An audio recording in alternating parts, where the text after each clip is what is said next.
अब्बासी साहब, what do you think, Nawaz Sharif साहब क्यों एक टाइम कैप्सूल के अंदर रहना चाहते हैं? टाइम ये उनकी राय है, उनकी मर्जी है। उनकी हुकूमत को तोड़ा गया, ये उनके लिए भी एक बहुत मुश्किल वक्त और मुल्क के लिए भी था कि अगर अदालतें इस तरह हुकूमतें तोड़ती रहेंगी फिर मुल्क कैसे चलेगा। वो उसका इजहार कर रहे हैं, उनकी मर्जी है। But is it just about Nawaz Sharif government, या उसके बाद अगर अदालतों की मदद से लेट्स से या किसी और की मदद से कोई हुकूमत जाती है तो दैट इज़ एक्सेप्टेबल, लेकिन 2017 वाज रॉन्ग? ये तो नहीं कहा ना उन्होंने। मैं पूछ रही हूँ आपसे, इम्प्लाई हुआ है, लगता है कि बस वो एक ही देखिए, मैं तो हमेशा कहता हूँ जो अमल भी गैर आईनी है वो गलत है, चाहे अदालतें करें जो भी करे वो अमल, मैं भी उसका हिस्सा बनूँ वो भी अमल गलत है। सो यू थिंक कि ये उनकी ठीक है राय इम्पोर्टेंट है? उनकी राय है ना। देखें, आप किसी को फोर्स नहीं कर सकते तुम कोई बात भूल जाओ। उन्होंने आज तकरीबन 7 साल के बाद भी उस बात का जिक्र किया है कि ये हुआ है इवेंट, ये हुआ है पाकिस्तान में, और पाकिस्तान के लिए ये मनफी साबित हुआ है ये फैसला। अदालत को कोई हक नहीं था ये फैसला करने का।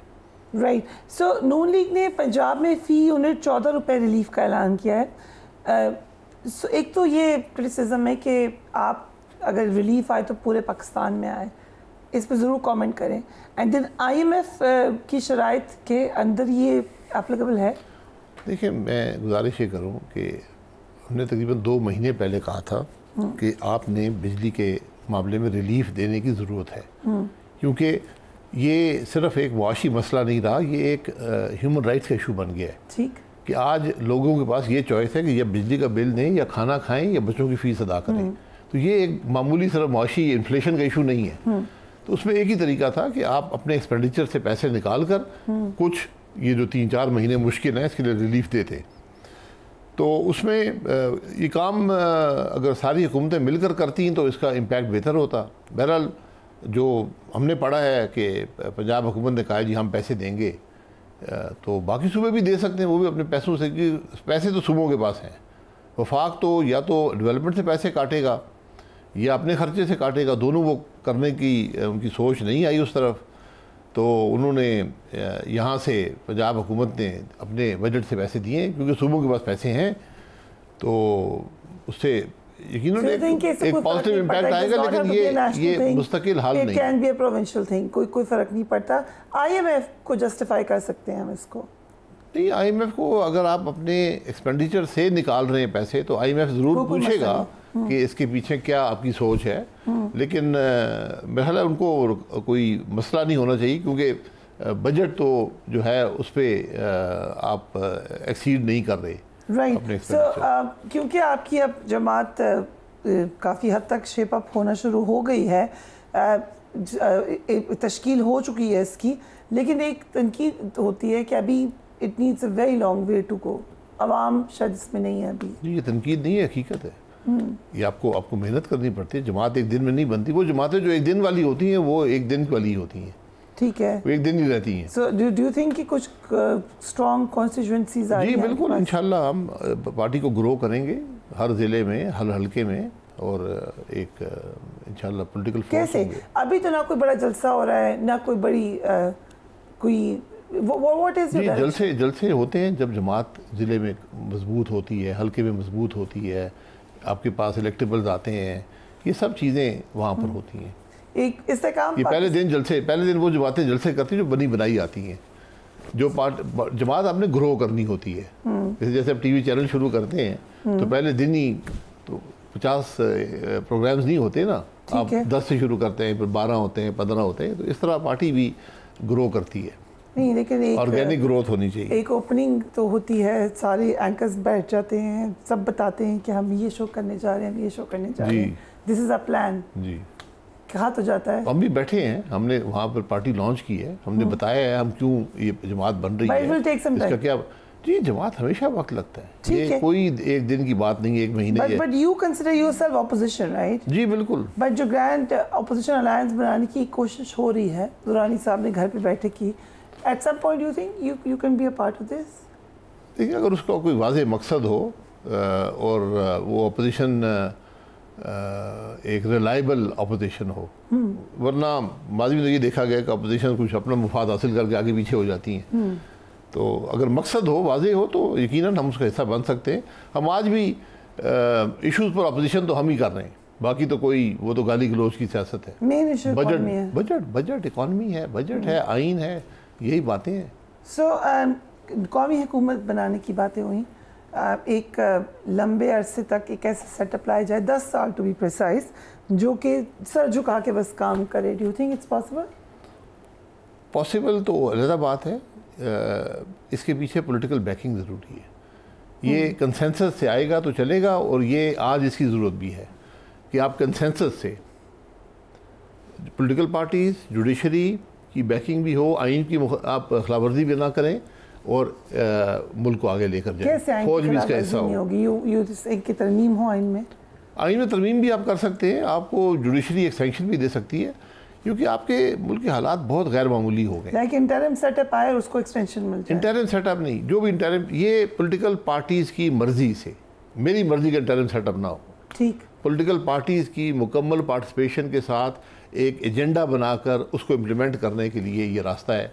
साल करें, 2 करें, 3 करें, जो भी आपने तयन करना है, इसके अलावा मुझे रास्ता नज़र नहीं आता। Who will be the prime minister?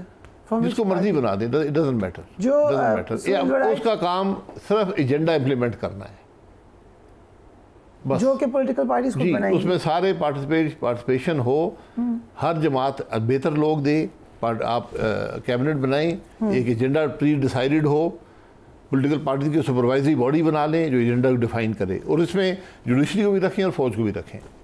Judiciary और फौज रेडी हो जाएगी आने के लिए इसमें? जी, रेडी होने वाली बात नहीं है, इसमें कोई ऐसी रुकावट नहीं है। आज भी कैसे, जब ये तो इतना ज़्यादा लोग उसके अंदर होंगे, इतने मुख्तलिफ इंटरेस्ट, 6-7 लोग हैं, कोई मुख्तलिफ इंटरेस्ट नहीं है, इंटरेस्ट एक है, इंटरेस्ट पाकिस्तान है।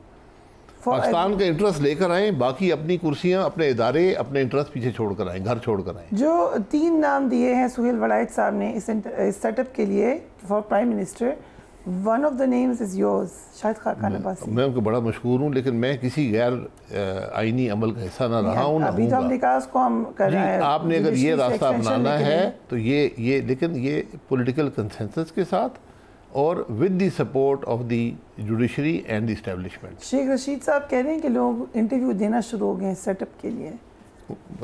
दे रहे होंगे। मैंने कभी जिंदगी में इंटरव्यू नहीं दिया। आई एम श्योर नहीं दिया, लेकिन ये कि आपका नाम तो पहले ही आ गया। ये उनकी मेहरबानी है, तो मैं इंटरव्यू के बगैर आप हेड हंट हो। चले, आपकी मेहरबानी है। लेकिन if you are offered, will you take this offer? देखिए, मैंने कहा ना, मैं गैर आईनी अमल का हिस्सा नहीं। हम उसको आईनी अमल हो, मुझे आईनी अमल में मुझे जो जिम्मेदारी दें, अगर मैं कंट्रीब्यूट कर सकता हूँ तो मैं हाजिर हूँ। मुझे ना उर्दू का शौक़ है, ना कुर्सियों का शौक़ है। अगर मैं कुछ कंट्रीब्यूट कर सकता हूँ, जो 36 साल मैंने सियासत में गुजारे हैं, कुछ मैंने सीखा ही होगा, तो जो भी कंट्रीब्यूट कर सकता है वो वहाँ पर आए। जो कुर्सियों के शौकीन हैं, जो 6-6 दफ़ा वज़ीर बन चुके हैं और कुछ करते नहीं हैं, उनकी जगह नहीं है। क्या जो मौजूदा चीफ जस्टिस हैं उनको अब तो हर तरफ खुल के कि हुकूमत उनको एक्सटेंशन देना चाहती है, हुकूमत भी ख़राब होगी और वो भी ख़राब होंगे अगर ये बड़ी वाज़ेह राय है उनके लिए आपने, और उनके लिए बहुत बेहतर होगा, उनकी साख के लिए, इस मुल्क के लिए, उनके इदारे के लिए, कि आज खुद ही कह दें कि मैं किसी एक्सटेंशन को कबूल नहीं करूँगा, ताकि ये मामला। मेरा ख्याल से 5वीं एक इम्पॉर्टेंट शख्सियत है मेरे शो में जो ये बात कह रही है, but there is no answer, there is an eerie silence. बस ये उनकी मर्जी है ना। हम देखिए, आपने सवाल कर दिया, मैंने जवाब दे दिया। नहीं लेनी चाहिए एक्सटेंशन। जी, हमेशा ख़राबी पैदा होती है। एक निज़ाम बना हुआ है, तो आप निज़ाम में इंटरफियर मत करें। ये निज़ाम अशखास के लिए नहीं है, ये इदारे के लिए है। क्यों देना चाहती है हुकूमत एक्सटेंशन? मुझे क्या, हुकूमत बताए ना। हुकूमत के पास ना, उनके पास नंबर्स हैं। आपको कोई बड़ी मार धाड़ करके ये करना पड़ेगा आईनी तरमीम, और फिर वही होगा। फिर क्या होगा? खराबी होगी ना। खराबी होती है इन मामलात से। क्या फ़र्क क्या पड़ जाएगा, मुझे ये बता दें। राइट। अगर आप किसी को महरूम करना चाहते हैं कि ये चीफ जस्टिस ना बन पाए, वो तो आप कर नहीं सकेंगे। वो फिर भी बन जाएंगे। 3 साल बाद बन जाएंगे। हर शख्स 3 साल आगे पुश हो जाएगा, या 2 साल, जो भी आप करना चाहते हैं। It has to be an automatic way, जो अभी चल रहा है यही तरीका। जी, आप यही करेंगे ना कि आप जो बात चल रही है, मैंने जो पढ़ी है, ये सुनी है कि आप जो एज है वो 67 या 68 करना चाहते हैं। हर जज की, तो हर जज आगे एक्सटेंड हो जाएगा, तो सीनियरिटी तो हर्ट नहीं होगी। कंसिडरिंग ये वो मुल्क है जहाँ पर हाईएस्ट नंबर ऑफ यूथ है, आपकी बहुत ज़्यादा लोग हैं जो कि 18 ईयर्स एंड अबव है, 18 और 35 की ब्रैकेट में इनफैक्ट मैक्सिमम नंबर, वहाँ पे इस तरह करना, एज ज़्यादा करना, ये बिल्कुल अलग किस्म के लगता है कि आप ले रहे हैं एक्शंस, और असल में आवाम आपकी बिल्कुल कहीं और है। ये आवाम के अपने बात है, वो भी एक कंसिडरेशन है, लेकिन असल बात यह है कि मकसद क्या है ये करने का। क्या मुल्क में जजेस नहीं हैं? क्या जो इनके बाद आ रहे हैं वो इस काबिल नहीं है कि चीफ जस्टिस बन सके? आज आप पूरे निज़ाम को दरम बरम कर रहे हैं। Question, what do you think justice Qazi Faez Isa का टेन्योर कैसा रहा है? नहीं, वो मैं जज नहीं कर सकता, वो तो अब तारीख ही जज करेगी ना, मैं और आप उनको आज जज नहीं कर सकते।